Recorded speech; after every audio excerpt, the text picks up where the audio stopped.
With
inside ခန္ဓာရဲ့အတွင်းမှာပဲရှိတယ်။ဒါပေမဲ့စိတ်ကိုလည်းပဲခန္ဓာရဲ့အတွင်းမှာပဲထားနိုင်စေရမယ်။စိတ်ကိုပြင်မှာထားပြီးတော့ခန္ဓာထဲမှာဖြစ်နေတဲ့အရာကိုဖြစ်ဖို့ဆိုတာမဖြစ်နိုင်ဘူး။လူကအပြင်မှာနေတယ်။အိမ်မှာဘာပစ္စည်းရှိတယ်ဆိုသူပဲသိနိုင်ပါမလဲ။အိမ်မှာနေတဲ့ပုဂ္ဂိုလ်မှာအိမ်မှာရှိတဲ့ပစ္စည်းကိုသိတယ်။ဒါတော့မတရားသေးဘူးနော်။ careless ဒီယူမဆိုင်တဲ့ပုဂ္ဂိုလ်ဆိုရင်မသိပြန်ဘူး။အော်ဒီယူဆိုင်တာကတတိပြောတယ်။သိတာကအတိဒါကြောင့်ဝိပဿနာကိုရှုမဲ့ပုဂ္ဂိုလ်တယောက်ကစကားနှစ်ခုသိရင်ရတယ်။တတော်တမ္ပဇာနောတတော်တတိရမယ်တမ္ပဇာနောပညာရှိရမယ်။သမထကိုရှုတဲ့အခါမှာပညာရှိမှသူမပြောတာဘူး။တတိကိုမြဲအောင်လုပ်ရမယ်သူပြောတယ်။ဒါပေမဲ့ဝိပဿနာကိုကျင့်မဲ့ပုဂ္ဂိုလ်တွေကြတော့တတိကိုမြဲအောင်သူမပြောဘူး။တတိရှိရမယ်ပညာရှိရမယ်။နှစ်ခုစလုံးသူတွဲလို့အဲ့ဒါမှသင်္ခါရဒုက္ခပေါ့နော်ဖြစ်ဖြစ်သဘာဝကိုသိမှာ တီနေအောင်လည်းမသိနိုင်လို့တီနေအောင်လည်းပဲမတည်နိုင်ဘူးတီဗီတီနေရင်ဖြစ်ပြီးပြတ်သွားတာကိုမြင်တယ်ဟာရှင်မြတ်ဘာဖြစ်လို့ဝိပဿနာရှုတာတော့မရှုရမရဘူးလားမလို့ရင်တော့ရတာခန္ဓာရှိပြောတာပါဒီလိုဘဝမှာမလို့ခြင်းတဲ့လောကရန်ရှိနေတော့မယ်လူကျင်တာကတော့ဗျာဒုက္ခတကယ်တွေးကြုံမှာကဒုက္ခမှာလည်းမျိုးရှိတယ်ဒုက္ခဝိကိုဒုနဲ့ရက်လို့နာတဲ့အခါမှာဂိမ်ပေါ်တဲ့ဒုက္ခမျိုးအဲ့ဒီဒုက္ခနဲ့တော့မတရားဖြစ်တဲ့နိဗ္ဗာန်သွားလို့မလွယ်ဘူးမရဘူးလို့မဆိုလို့ဘူးဘာကြောင့်လဲဆိုတော့မြတ်စွာဘုရားလက်ထက်ကကြားကြိုက်ခံတဲ့ဥစဉ်လေးကြားကြိုက်တဲ့ဝေဒနာပြင်းထန်တာကိုမှတ်ပြီးတော့ရဟန္တာဖြစ်တာရှိနေလို့ဒုက္ခကိုမှတ်ပြီးတော့သင်္ခါရဒုက္ခမြင်သွားတာရှိဘူးတယ်ဒါပေမဲ့ကိုတော့မဟုတ်ဘူးပြီးတော့ဝိပရိနာမဒုက္ခဆိုတာကခန္ဓာကိုနာကျင်တဲ့ယောဂကြုံရတာနေမကောင်းတာပေါ့ဗျာတာမန်ပုဂ္ဂိုလ်တယောက်နေတဲ့ဆိုလည်းပဲဟောက်ပြန်တဲ့ဝေဒနာကိုမှတ်ပြီးတရားရဖို့မလွယ်ဘူးဒါပေမဲ့ယာတပုတ်မရှိလို့ရှိတယ်ပုတိကတမထေပုတိကတမထေဆိုခန္ဓာကိုယ်လေးပုတ်ပွားနေတာသူလုပ်ခဲ့တဲ့အကုသိုလ်ကသူ့ကျူးပြီးတော့လေနာကျင်နေတဲ့ခန္ဓာကိုယ်မှာဟောက်ပြန်တဲ့ပေါ်တာပေါ့နော်ပြောင်းလဲတယ်ပြောရမှာပေါ့ဒါနာကျင်နေတဲ့ခန္ဓာကိုယ်ကိုကြည့်ပြီးတော့ဉာဏ်နဲ့ပြသွားတာလည်းရှိတယ်ဒါကအနည်းဆုံးသင်္ခါရဒုက္ခဒီလိုယုံနဲ့ခန္ဓာမှာပေါ်ပြီးပြောင်းဖြစ်ပြီးပြည့်တဲ့သဘာဝကိုသိမှဉာဏ်နဲ့ပြတဲ့ပုဂ္ဂိုလ်တွေကပိုများတာအဲ့ဒါမှကိုယ်လည်းပါကောင်းပါလိမ့်မယ်သင်္ခါရဒုက္ခကိုသာသိနေတဲ့ပုဂ္ဂိုလ်တရားကတော့ဗျာဝိပရိနာမဒုက္ခလို့ပြီးရင်ဒုက္ခလို့သိဖို့ကဘာမှမခက်ဘူးရှင်ပြဘာဖြစ်လို့ဒုက္ခသိဖို့လိုအပ်တာလဲဒုက္ခမကြုံရင်တော့ဒုက္ခသိဖို့လိုအပ်တာတဲ့တော်မှာပဲပြပြဒုက္ခကြုံရင်တဲ့တော်ကဘယ်သူမှမရှိဘူးဒုက္ခအကြာကြီးငြိမ့်တဲ့ပုဂ္ဂိုလ်နဲ့ဒုက္ခခဏတွေ့တဲ့ပုဂ္ဂိုလ်ပဲလောကမှာရှိတယ်ဒုက္ခအကြာကြီးငြိမ့်နေဆိုတာကနတ်တွေဒီမှာပဲသူတို့ကတော့ဒုက္ခအကြာကြီးငြိမ့်နေတာမဟုတ်လို့ဒုက္ခရှိမှန်းမသိရဘူးဒါပေမဲ့ဒုက္ခခဏတွေ့တာတော့လူသားတွေပဲဒုက္ခအမြဲတမ်းတွေ့တာတော့အပေဘုံလားသူတို့ကတရားမရတဲ့ပုဂ္ဂိုလ်တွေထပ်ပြောစရာမလိုဘူးအဲ့ဆိုဒုက္ခခဏတွေ့နေရင်ဘာအကျိုးရလဲဆိုတော့ဒုက္ခကိုမြင်တတ်လို့ရတဲ့အကျိုးတခုရတယ်ဒါကမသိအောင်လုပ်တဲ့နေဟောပြီးမသိကြဘူးနေသေးတာကိုဗျာနေတဲ့အခါမှာ fear and worry ဆိုရင်စရာတွေကြောက်ရွံ့စရာတွေဘာနဲ့မှတကယ်ကိုရှိနေတယ်ဗျာဆိုရင်ဒါကတော့ဗျာသူများချမ်းသာတယ်လို့သူများရှိတယ်လို့သူများမြင်တယ်လို့သူများကြားတယ်လို့သူများရတယ်လို့ကိုယ်မရမှာဆိုရင်ဆိုတော့40ပြန်တဲ့ဘဝကိုပြန်ကြည့်လိုက်တော့ဦးဇင်းတော်ကပိဿုပ္ပမနေလို့သိရှားတယ်ဗျဝိပဿနာတရားရဲ့သဘာဝကနံပါတ်1ပိဿုပ္ပမနေတတ်သွားတယ်တနည်းပြောမယ်ဆိုပြန်စိတ်ကိုလေဘယ်နေရာမှာနေပါလို့နေခိုင်းတတ်သွားတယ်ဦးဇင်းတော်စိတ်တွေကဘယ်တော့မှပိဿုပ္ပမမနေဘူးဗျအခုပြောတဲ့ချိန်မှာအာရုံစိုက်ပြီးနားထောင်တော့မှ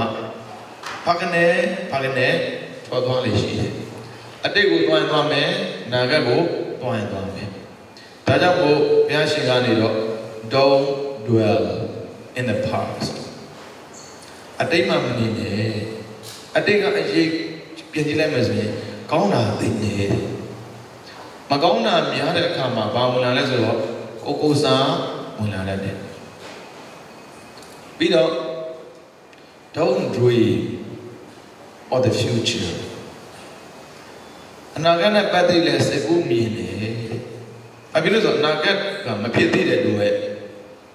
မဖြစ်သေးတာတွေတွေးပြီးတော့လေစွေစိတ်ကြီး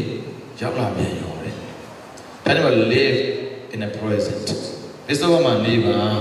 ပြောတဲ့စကားသိလို့ရတယ်ဗျ လောရခက်တယ်မရောစမ်းကြည့်လိုက်ဥစဉ်သမင်းစားတဲ့ဆိုတာမှလေ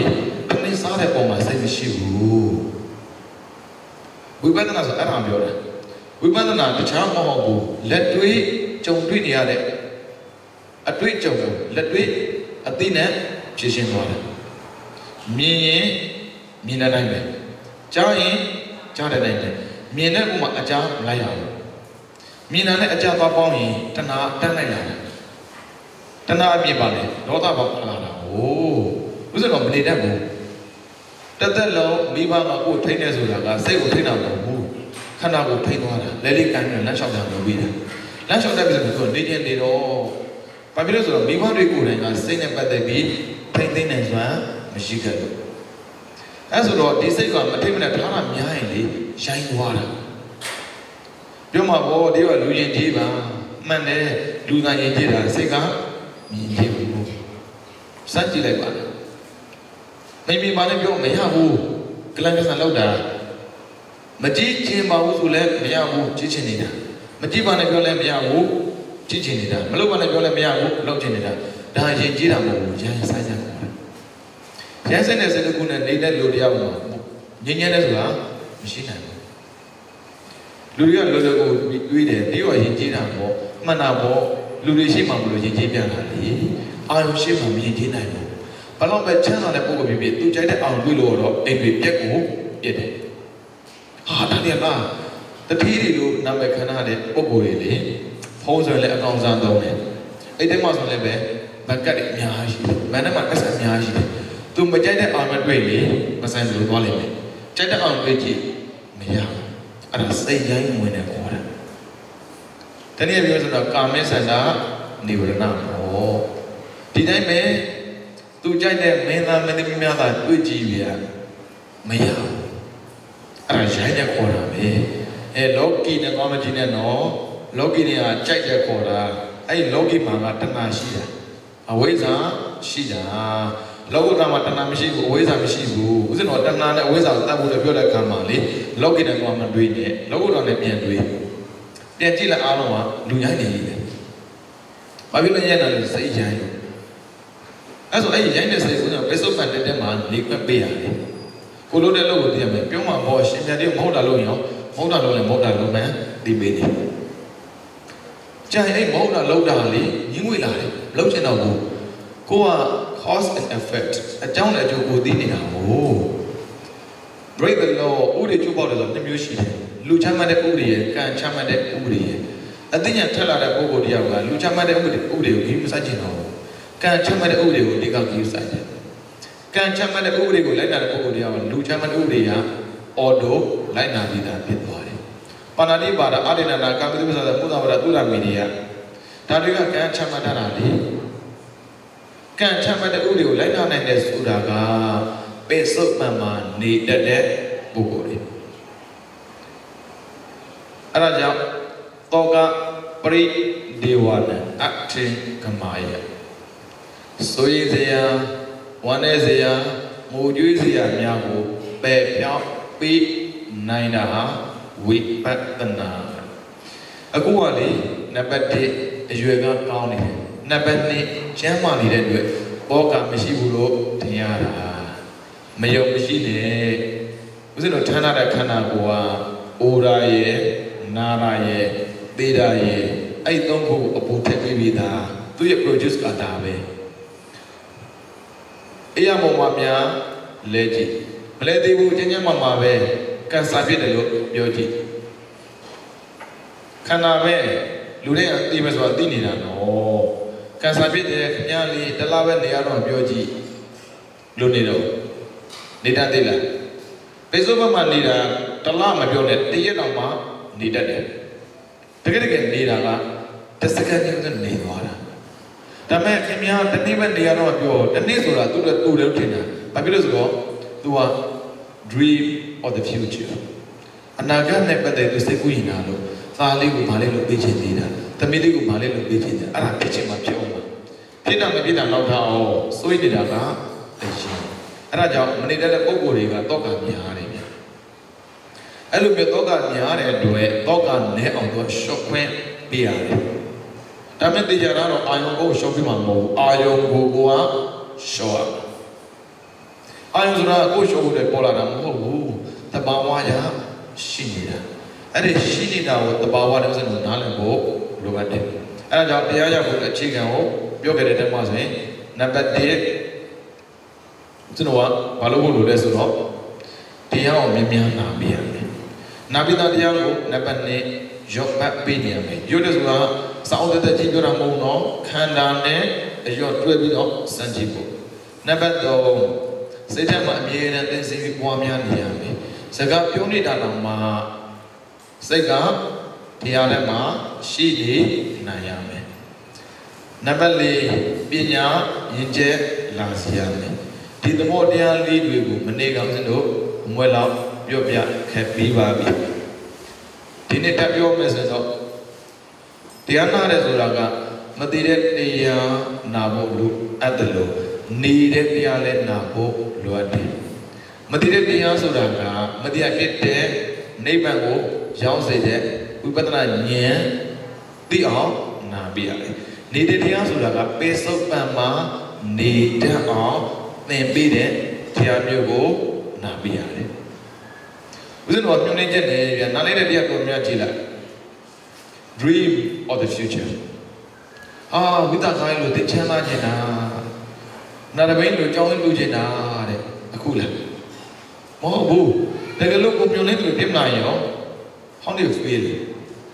happy or not လာမယ်လေအဲ့ဒီလိုကိုပြန်ပေးစားရတာကိုကတန်းတာခဲ့တဲ့အတွက်အဲ့တန်းတာကူရဲ့တန်းကိုပြန်ခံရတယ်ဒါပေမဲ့အဲ့ဒါနောက်ချပါပြီနေပေါင်းများစွာပြတ်တန်းပြီးမှနောင်တတွေရလာတယ်အဲ့ဒါကြောင့်တရားကိုနာတဲ့အခါမှာမသိအောင်နာဖို့လိုအပ်တယ်ပြီးတော့နေဖို့နာပြရတယ်ပြီးတော့တရားကိုရုပ်ပွားနေခြင်းတဲ့နာတော့နာပါရဲ့စွဲအောင်ပါဇက်ကရွတ်တာမျိုးတွေလေ့ကျင့်ရှိတာမျိုးတွေလုပ်ပြီးဖို့လိုတယ်မလုပ်ဘဲနဲ့ထားရင်စာကစာအုပ်တဲ့ပြန်ရောက်သွားတယ်ရွတ်တော့ရွတ်ပါရဲ့စိတ်ထဲမှာမထားအောင်ဆိုရင်ကိုယ်ပဲဖြစ်ဖို့မလွယ်ဘူးကိုယ်ပဲဖြစ်ဖို့မလွယ်ဆိုတာပညာရင့်ကျက်ဖို့မလွယ်တာတတိနဲ့အသိကပ်ပြီးတော့လုပ်တဲ့အလုပ်မရှိဘူးဆိုရင်အဲ့ဒီတတိကကိုယ်မှမကတ်တယ်အဲ့ဒီအသိကကိုယ်မှမရှိဘူးအဲ့ဒါတော့တမဇာတော့ပြောတာပေါ့အဲ့ဆိုရင်ဝိပဿနာတရားနဲ့ပတ်သက်ပြီးတိကျကျကိုအားထုတ်မဲ့သူတွေနေနေဒီလမ်းတွေများရှိသလားရှိတယ်ဗျဒီလမ်းကရှိကိုရှိတယ်အဲ့ဒီဒီလမ်းရှိမှန်းကိုမသိတာရဲ့အဲ့ဒီဒီလမ်းကိုကိုယ်တိုင်ကလေးလာမှုအားနေတာရဲ့ကြောင့်မရှိဘူးလို့ထင်တာရှိတာပေါ့ဘယ်လိုပြောမှာကနိဗ္ဗာန်ကိုသွားတဲ့လမ်းကိုပြောမှာမဟုတ်လို့ဝိသုဒ္ဓိပဲပြောမှာပဲဝိသုဒ္ဓိဆိုနိဗ္ဗာန်ပါပဲတဲ့ပြောမယ်ဆိုတော့ကြားဖို့မှာပေါ့ဝိသုဒ္ဓိမဲ့ဆိုတာလေမဲ့ဆိုတာလမ်းဝိသုဒ္ဓိကနိဗ္ဗာန်သွားရတဲ့လမ်းကိုပြပြီးတဲ့ချမ်းမို့လို့ဝိသုဒ္ဓိမဲ့ချမ်းလို့သုံးတယ်နိဗ္ဗာန်သွားတဲ့လမ်းပေါ်မှာရှောင်းနေမှာမတည်တဲ့နေရာကိုရောက်တာဗျာလောကလမ်းတည်းမှာနေလို့တော့တည်တဲ့လမ်းကိုရှောင်းတာနဲ့တူတူပဲဒါပေမဲ့ငါဘယ်လမ်းရောက်တယ်ဆိုတော့သိဖို့လိုတယ်ဗျာ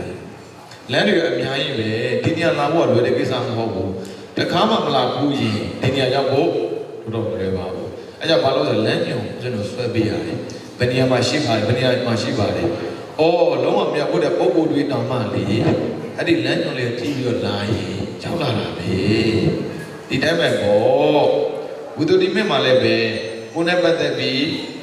အရင်ကလေ့ကျင့်ပူတာမရှိပေမဲ့လို့အခုလေ့ကျင့်ရနိုင်တယ်ဆိုတာကိုလမ်းညွန်ဆွဲပေးခဲ့တယ်ဗျာခေစကလည်းပြောဆိုတော့မဲ့ပေါ့ဗျာအခုဦးဇင်းတို့ဝိသုဒ္ဓိ9ပါးနဲ့ဉာဏ်စဉ်ဖြစ်ပုံလေးကိုအကျဉ်းပြီးပေါ့နော်ဒါလေးကိုပြောထားမယ်ဝိပဿနာလုပ်ငန်းမစခင်ရင်ဝိပဿနာလုပ်ငန်းအစရင်ဝိပဿနာလုပ်ငန်းအဆုံးရဆိုပြီးတော့စာလေဆုံးတော့ကိုရှိပါတယ်ဝိပဿနာလုပ်ငန်းမစခင်ဆိုရင်နံပါတ်1သီလဝိသုဒ္ဓိကိုကျင့်တရားနဲ့ပတ်သက်ပြီးတန်ရှင်းစင်ကြယ်နေရမယ်သူပြောတာသီလဝိသုဒ္ဓိဝိသုဒ္ဓိကနိဗ္ဗာန်ဆိုရင်သီလကနိဗ္ဗာန်ရောက်စေတဲ့သီလမျိုးဖြစ်ဖို့လိုအပ်တယ်။တာမန်သီလနဲ့ဝိသုဒ္ဓိဖြစ်ဖို့မလွယ်ပါဘူး။ ဒီတိုင်းပဲစိတ်ဓာတ်ဝိတ္တုတိစိတ်ဓာတ်စိတ်ဝိတ္တုတိကသရှင်းစင်ကြယ်တာဒီစိတ်ကသရှင်းစင်ကြယ်မှုနဲ့ပတ်သက်ပြီးဘယ်လိုမျိုးသရှင်းသလဲဆိုရင်နိဗ္ဗာန်ရောက်တော့တဲ့ထိသရှင်းနေရမယ်ပြီးတော့ဒိဋ္ဌိဝိတ္တုတိဒိဋ္ဌိဆိုတာကဦးဇင်းတို့မိစ္ဆာဒိဋ္ဌိပါမတွေးနဲ့အတိတ်ကိုမှတ်လိုက်ဝိတ္တုတိကနိဗ္ဗာန်ကိုသွားနိုင်တဲ့အတိတ်မျိုးသူတည်းရမှာဘာနဲ့ပါဆိုရင်ယုံနဲ့နာဝဲတည်ရမယ်တခြားမတည်ရဘူးအဲဆိုတော့ဦးဇင်းတို့ဘိဓမ္မာနဲ့ပဲကြည့်ကြည့်ပရမတ်နဲ့ပဲကြည့်ကြည့်စေစတသိယုံအဲ့သုံးခုကိုသိနေရမယ်လို့ပြောတာအဲ့လိုသိမှနိဗ္ဗာန်လမ်းကြောင်းဘုကိုရောက်တယ်ပြီးတော့နံပါတ်၄ကေခာဝိတရဏဝိတ္တုတိလို့ပြောတယ်သူအကြောင်းနဲ့အကျိုးကိုသိရမယ်ယုံနဲ့နာသက်သက်မဟုတ်တော့ဘူးယုတ်ကဘာကြောင့်ဖြစ်တာလဲနာကဘာကြောင့်ဖြစ်တာလဲဒီအကြောင်းတရားကိုသိနေမှာဦးဇင်းတို့ခန္ဓာဘာကြောင့်ဖြစ်လာတယ်ဆိုတော့သိတာခန္ဓာဘာကြောင့်ဖြစ်လဲဆိုခန္ဓာမှာဦးဇင်းတို့တွေ့ထားတာကလာမယ်တွေ့ထားတာကသမထနာဉာဏ်ကြီးတော့မမြဲမှုနေစာရှိနေတယ်မမြဲတဲ့နေစာကိုပိုင်ဆိုင်တဲ့ပုဂ္ဂိုလ်တရားမြဲတဲ့ဒုက္ခကိုခံစားဖို့ဆိုတာမဖြစ်နိုင်ဘူးအဲ့ဒါကြောင့်ဘာလို့ပြရလဲဆိုတော့ခန္ဓာဉာဏ်ရောက်လို့ခေါ်တာပေါ့နော်နေစာဒုက္ခအနတ္တမြင်အောင်ကြည့်ရတယ်ရှင်ဘုရားရဲ့နေစာဒုက္ခအနတ္တကိုမြင်တယ်ဆိုတာဖြစ်နိုင်ပါမလားစာမသိခင်စာခက်တယ်လို့တွေးကြပါတယ်ဒါပေမဲ့စာသိနဲ့စာကလွယ်သွားတာပဲဒီထဲမှာရှိတဲ့အားလုံးဒီဆိုတော့ဗမာနိုင်ငံသားအားလုံးပေါ့နော်ကာကြီးကကိုတင်ရပါတယ်သိခက်တာပြဥတွေ့ကာကြီးတစ်လုံးကိုမှတ်ဖို့တော်တော်ခက်ပါတယ်မှတ်ဖို့ခက်တယ်လို့ရေးဖို့လည်းခက်တယ်ဒါအခုကျတော့လွယ်သွားတာပြလူတယောက်ကလေ့ကျင့်မှုများရင်မရဘူးဆိုတာဟုတ်ကိုမဟုတ်ဘူးပြအခုနံပါတ်3ဉာဏ်တော့မေဃဉာဏတတနာဝိတ္တုတိဆိုတာသူကနိဗ္ဗာန်ကိုသွားတဲ့လမ်းကြောင်းအဲ့ဒီလမ်းကြောင်းမှာရှိ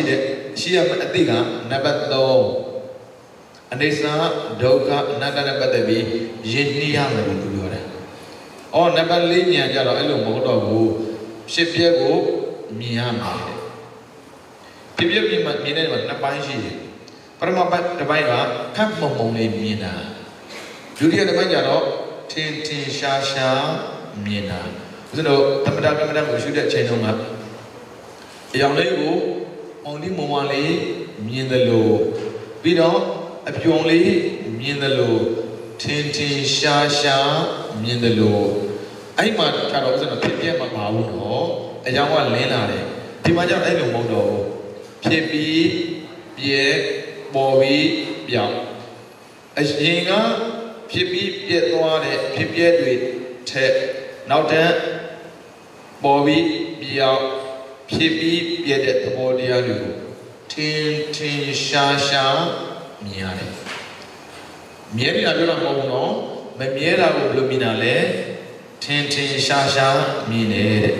ရှင်ဘုရားလည်းတော့လုံးပြီးထင်တယ်ဒီတော့တသက်တွေ့ဘူးနော်မှန်တယ်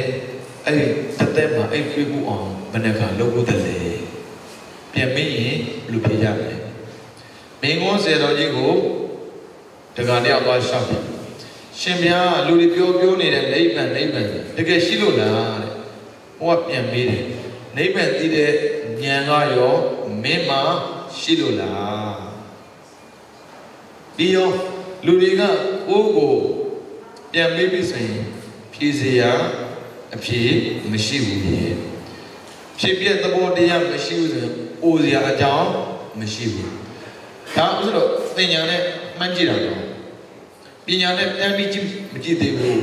ပညာနဲ့တန်းကြည့်ခြင်းနဲ့ဆိုရင်တစ်ခါကျရင်သင်ညာနဲ့မှန်းကြည့်ရတယ်မျက်စိတွေကဘာဖြစ်လာလဲပို့ပြီးတော့ကောင်းလာမှာပေါ့ပုံမှန်ဆိုရင်လေပို့ကောင်းလာမှာပေါ့ဒါပေမဲ့ဘာဖြစ်လာလဲမောင်လာတယ်နားတွေကရောဒီကနားအားဆိုင်စရာမလိုဘဲနဲ့လေတန်းကြတယ်အခုအားဆိုင်နေရတယ်အနက်နှာခေါင်းရှာအရင်ကဘာသာစနော်အစင်ကိုပြေးလို့အခုဘာသာစအစင်အဲ့ဒီအိဗေကဘာဖြစ်နေလဲဖြစ်ပြီးပြည့်နေလို့ပေါ်ပြီး ပြောင်းနေလို့ဒါဆိုရင်ဖြစ်ပြီးပြည့်ဆိုတဲ့အတိုင်းပြတ်သွားပြီမနောက်ထပ်ဖြစ်တာမရှိဘူးလားရှိတယ်ဖြစ်လာတာကအကောင်းမဟုတ်အဟောင်းလေတကယ်လို့သာဖြစ်လာတာအသိအကောင်းဆိုရင်ပေါ့နော်ပို့ပြီးတော့လင်းလာမယ်ပို့ပြီးထင်ထင်ရှားမြင်လာမယ်ဒါပေမဲ့ဘယ်လိုနေလဲကောင်းလားမကောင်းတော့ဘူးဩခန္ဓာကိုယ်ဗျာငယ်ငယ်တော့ကြည့်လိုက်ကလေးလေးလေအသားရည်တင်းပြီးတော့လေအဲ့အသားရည်တင်းမှုက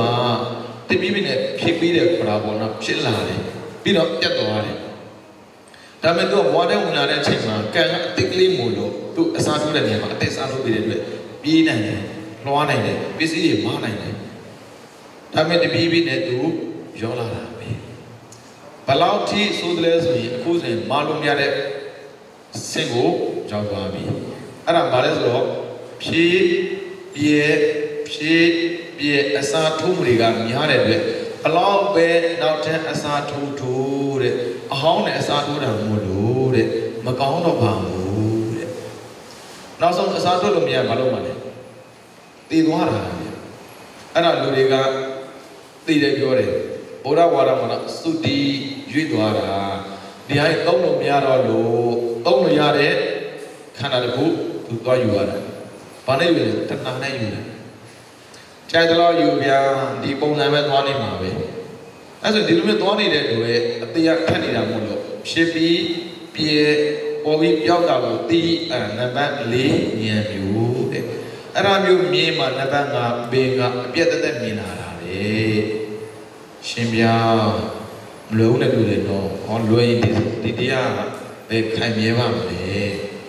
သစ္စာမှန်ကန်တဲ့တရားတွေကခက်ခဲတာမို့လို့ဒီလောက်တန်ဖိုးရှိနေတာပေါ့ပင်ကအပြည့်ကိုမြင်လာပြီဆိုရင်သိကြတာကတော့ပညာလုံးဝပျောက်တယ်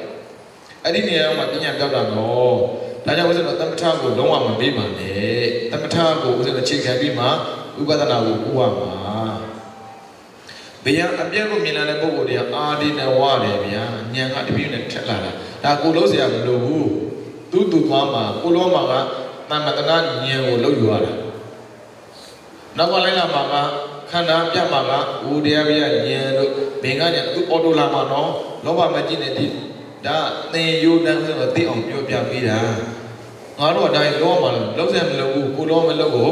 ပေးမယ်အခုကတရားလုံးသွားတာကိုပြပေးတာတရားကပြသွားတာကနံပါတ်6ဘေးရခန္ဓာနဲ့ပတ်သက်ပြီးကြောက်စရာကိုသူမြင်လာတယ်အဲ့ဒါမှမတရားဘူးသွားတဲ့သူသွားခြင်းမှာပေါ့ဒီကနေ့ပတ်သက်ပြီးအကောင်းမြင်နေပြီဘယ်သိရင်မလဲတကယ်ပြန်စဉ်းစားကြည့်မယ်ဆိုရင်ပေါ့နော်လက်ဒီစရာပြောသလိုဘယ်တော့သိသွားကိစ္စမရှိဘူးကန်ရှိတော့ပြန်ဝေးမှာလေတော့အသိကလေးဝေးမှာတော့ဘာဖြစ်အဟောင်းမဆုံးနိုင်တာလဲပြောကြည့်ဘယ်တော့စင်ကာပူမှာနေတဲ့ပုံကိုသိပါလေနေ့ control လုပ်ရတဲ့ဖုန်းရည်လေနေ့သုံးပြီးသွားပြီ control ကပြည့်သွားပြီဟိုကလဲဖို့သူကပြောတယ်$100တန်နဲ့ဘောင်ချာနဲ့လာလဲပါဖုန်းအသိအခုတော့ဘာပဲပြော control နဲ့ဆိုတော့ကိုကဘာပိုက်ဆံမှာလိုက်ပြရသေးတာဟုတ်ပေးရအောင်ဆိုပါစို့အလကလဲတယ်ဗျာအဟောင်းနဲ့အသိလဲမလားမလဲဘူးလားယူသားပြောကြည့်အလကလဲရမယ်လဲမလားမလဲဘူးလားလဲတော့ဘောလူတိုင်းကအသိနဲ့လဲရမယ်ဆိုလဲခြင်းတယ်ဒါပေမဲ့ဥစ္စာကဩဇာကောင်းတာကတဏှာပေါ့နော်အဟောင်းကိုကြိုက်ကြလို့ပဲဗျာဘလောက်ဟောင်းနေအမလီလမ်းလျှောက်လို့ပြတော့လေးဘက်တော့သွားနေပါစေအောင်တေးပါဖို့ကြောက်တယ်တကယ်ဆိုလဲသိပြီလေလေးဘက်တော့မသွားခြင်းမှုလေလမ်းလျှောက်သွားခြင်းတယ်လေအဟောင်းမလို့ခြင်းမှုလေအသိလို့ခြင်းတယ်လေတဏှာကခရင်ပြောလို့လူဘာဝတွေပြောရမှာကြောက်တွဲနေတာသူကမလို့ခြင်းဘူးအဲ့ဒီပြဿနာကြောင့်ပဲလူကသိတဲ့ခါမှာလေမတွေ့တဲ့နေရာတွဲနေအောက်ကိုဆင်းသွားတာအဲ့ကြောင့်အခုအာကောင်မောင်းတဲ့ရှိနေကြတဲ့ကမတွေ့ဖို့တဲ့ဘုရားဒီခန္ဓာကကြောက်စရာသိကောင်းတယ်အခုကြောက်စရာကောင်းတာကိုအိုးတဲ့လူကိုသိတာလာတာဗျာတရားမှန်လို့သိတာမဟုတ်ဘူးတရားမှန်မှန်ပဲနဲ့သိနေတာတရားမှန်ပဲရှိနေပြီသားပြနေပြီသားဒါဆိုရှိနေပြီသားမြင်ရမှာပေါ့ဉာဏ်မရှိရင်မမြင်ဘူးအဲ့ကြောင့်တော်အတိထားပြရတယ်တမ္ပဇာတော့သိပြရတယ် တတိထမိတိမှာခန္ဓာရဲ့ပြောင်းလဲပုံကိုနားလည်တာခန္ဓာရဲ့ပြောင်းလဲပုံနားလည်ဒီခန္ဓာမလို့ရင်တော့ဘူးကိုယ်ဝယ်လိုက်တဲ့ပစ္စည်းတိုင်းရမြတ်ကိုယ်လေးတဲ့ရောက်လာတယ်ပြက်တယ်ဝယ်တယ်ပြက်တယ်ဆိုဝယ်အောင်မလားမဝယ်ဘူးဒါပေမဲ့ဝယ်လိုက်ကောင်းတယ်လို့ထင်နေတာမျောနေချက်ပေးထားတာလေတဏှာကမျောနေချက်ပေးတယ်အဝိဇ္ဇာကအပေါင်ချတာတော့ကြိုက်ကြည့်ပြန်ရောမရဘူးဘလောက်ပြောတော့ဉာဏ်နဲ့မလိုက်နိုင်သေးတဲ့၍ဒီဖြစ်ကမလွယ်ဘူးအော်ဘယကြောက်သွားတဲ့ပုံကိုယ်တွေကနံပါတ်9အာရိနဝအပြစ်မြင်လာတယ်အလကားပါကွာခန္ဓာဆိုတာကလူတွေကအသိဉာဏ်မရှိလို့ဘုဒ္ဓဇင်ကအသိဉာဏ်နဲ့လို့တန်းတန်းနေတဲ့အရာကြီးပါတကယ်တကယ်ကခန္ဓာကမအိုးဘူးမနာဘူးဆိုတော့မှသိတာပဲသိတယ်ဆိုတာအသိကြီးနဲ့အသိလေးရှိပြီးသားခန္ဓာဆုံးပြီးသိတာကိုအသိကြီးလို့ခေါ်တယ်အမြဲတမ်းဖြစ်ပြသဘာဝနဲ့ပြောင်းလဲပြီးသိနေတာအသိလေးခေါ်တယ်ဒါပေမဲ့အသိလေးကိုလူတွေကမကြောက်ဘူးအဖြစ်လို့မမြင်ရတယ်အသိကြီးကိုလူတွေကကြောက်တယ်ဘာဖြစ်လို့မြင်နေရတယ်ကိုသိတာမဟုတ်တယ်သူများသိတာကိုမြင်တာနဲ့တင်ပဲမလေးမလွယ်ပါလားတမန်ကခဏဝင်တာကိုသိတဲ့ချိန်ကျတော့လောက်ပါအောင်ကွာကဲပါအောင်ကွာကဲလို့မရတော့ဘူးဒါကြောင့်မြင်နေရတဲ့အာယုံတွေကလူတွေကိုအသိဉာဏ်ပေးသွားတာဟဲ့တကယ်ချင်းမင်းလည်းပဲငါ့ကိုကြည်တော့ငါအသွားခက်တယ်လို့မင်းလည်းအသွားခက်မှာပြင်ထားကိုယ်ကိုတတိပေးသွားတာတတိပေးပြီးမှမသိဘူးသူခဏနဲ့ကြည့်လို့အမလေးတကယ်ချင်းတနာစရာကောင်းလိုက်တာတကယ်ချင်းတနာစရာကောင်းတယ်လို့တွေးတဲ့ပုဂ္ဂိုလ်ကနောက်ထပ်တကယ်ချင်းတရားကိုပုဂ္ဂိုလ်တနာအောင်မှာအမလေးတကယ်ချင်းတနာစရာကောင်းလိုက်တာလာအောင်တတိနဲ့အသိမရှိတဲ့ပုဂ္ဂိုလ်တွေကအသိမဖြောက်တာတော့အမှန်ပဲဗျအခုအသိဖြောက်တဲ့နည်းကိုသင်ပေးနေတယ်လို့ပြီးရင်နောက်ထပ်မသိတဲ့နည်းကိုသင်ပေးတာသိမှာမို့လို့ပြုမကြောက်တင်လားပြောကြည့်ဥရာကိုခံနိုင်တယ်နော်နာရာကိုခံနိုင်တယ်သိမှာကိုတော့မခံနိုင်ဘူးဘလောက်တတိကောင်းလဲပေးကြည့်ပါလားမလွယ်ဘူးလေအဲ့ကြောင့်သူကသိမဲ့ခံနိုင်ရတဲ့ပုဂ္ဂိုလ်သိတတ်တယ်ဆိုတော့သိသွားရင်ကိုအာဒီနဝအပြစ်မြင်တယ်အာဒီနဝအပြစ်မြင်တယ်နံပါတ်8နေပိတာညှိငွေသွားတာဒီခန္ဓာကိုယ်ကိုကျွေးနေရတယ်မွေးနေရတယ်ပေးနေရတယ်ဘယ်လိုမွေးကြတဲ့ကကျွေးခဲ့ရတာလေအရင်ကဆိုပြန်တိတိလေးနဲ့စားတာဇုံတိတိလေးနဲ့ခေါ်ကျွေးတယ်အခါမှမငြင်းဘူးဒါပေမဲ့အခုမရတော့ဘူးဗျာပကံကြီးနဲ့ကျွေးတာမှလေဟိခွက်ကိုဘယ်နှခွက်လဲကြည့်သေးတာအခုနေ့လည်းကျွေးတဲ့အခါမှာမြင်အောင်ပေးတယ်ဟိဘယ်နှမျိုးပါတယ်လဲဆိုတော့ကြည့်နေဦးမှာဟိကောင်းကလေးမကောင်းလေးလာသေးတာတဏှာကဟုတ်တယ်မလားဘောကိုညီးမှုမရှိတာကအပြစ်မမြင်လို့ပါတနည်းပြောဆိုရင်အပြစ်မရှိတဲ့အပြစ်ကိုမြင်ခန္ဓာမရှိတဲ့အပြစ်ကိုမမြင်လို့အပြစ်မရှိတဲ့အပြစ်ကိုမြင်ရင်အပြစ်တိုးတယ်ခန္ဓာမရှိတဲ့အပြစ်ကိုမြင်အပြစ်ကလျော့သွားတယ်ဘယ်လိုမြင်ဘယ်တော့မှခန္ဓာမရှိတဲ့အပြစ်ကိုမကြည့်ဘူးအပြစ်မရှိတဲ့အပြစ်ကိုကြည့်နေလို့အပယ်ဆိုတာကိုယ့်ရဲ့နားထဲမှာရင်နေတာအဲ့ဒါကြောင့်နံပါတ်8နေပိတာညင်ငွေလာတာမြင်ဖို့အတွက်လောရတာလဲတစ်သက်ကြားဖို့အတွက်လောရတာလဲတစ်သက်အနံ့ရဖို့အတွက်လောရတာလဲတစ်သက်စားဖို့အတွက်လောရတာလဲတစ်သက်သုံးဖို့အတွက်လောရတာလဲတစ်သက်တကယ်သုံးလို့မရဘူးဆိုရင်ထားခဲ့လူစကားပြောဆိုတော့လူကောင်းရတယ်ပေါ့ငါ့ကိုတစ်သက်လုံးခိုင်းတာနောက်ကိုဘာမှပြန်မပေးဘူးဒါဆိုရင်ခိုင်းသမျှကိုကြည့်ပြီးတော့ညှိပြီးသွားတာကိုနေပြီးထားခေါ်တယ်အဲ့ဆိုရင်ဘာဖြစ်လဲဆိုတော့ကိုလို့တဲ့အလုံးနဲ့ပတ်သက်ကိုအတွက်ဘာမှ profit မရှိဘူးဆိုရင်မောင်စစ်တုကမြတ်တာဒီလိုမလုပ်ချင်တော့ဘူးအလုံးနဲ့ကြိုးစားသေးတယ်ဗျာလာခလည်း short ပေးတယ်ဘုဘမှာအလုံးအဲ့လိုလုပ်စရာမလိုဘူးလာခကောင်းတယ်ဆိုရင်ဘာလုပ်မှာလဲအလုပ်ထွက်မှာပေါ့ resign ဆိုတာရှိတယ်မလားစင်ကာပူမှာရှိတဲ့လူတွေအလုပ်ပြောင်းလာမှမပေးနဲ့အဲ့ဒါဘာဖြစ်လဲမောင်စစ်တုကမြတ်တာခေါ်တယ်ဒီလောကကိုပြောင်းမြင်ဆိုတာဒီမှာမလေချင်တော့ဘူးဘာဖြစ်လို့လဲညီငွေစရာသိကောင်းတယ်ကြည့်လိုက်အပြစ်တွေကြီးပဲဒီလိုနေရာမှာဘာလို့နေမှာတော့ဟုတ်တယ်မလားတကယ်ချင်းတွေဘလောက်ပြောကိုယ့်ကိုတိုက်သူခိုက်သူရှိနေမယ်ဆိုမနေချင်ဘူးဗျာအဲ့ဒါမောင်စီတုကမြတ်တာခေါ်တယ်ဒီတက်မဲ့ခန္ဓာကိုယ်အမြဲတမ်းတိုက်နေတာဖြစ်တယ်ဆိုဒီခန္ဓာကနေတော့လွတ်ချင်တာခန္ဓာလွတ်ချင်မယ်ခန္ဓာမသိခင်လွတ်မှမလွတ်တာဘူးဗျာ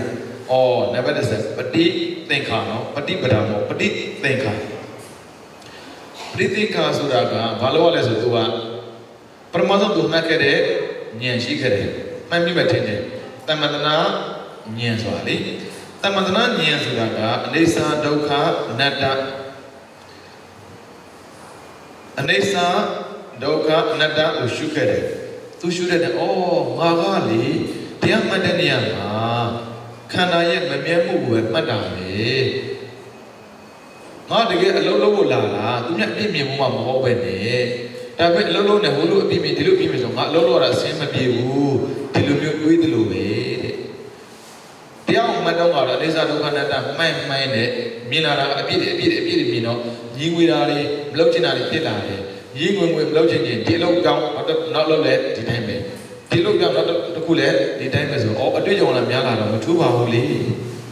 Nada, go, the Omawa. Có nhau rồi mà cái này a lâu của chết rồi, nhau sinh bên nhau nó sống nào mà về, du vào lâu của lâu mà vào được, duy tu lâu mà về. Bây giờ cái nhà chúng ta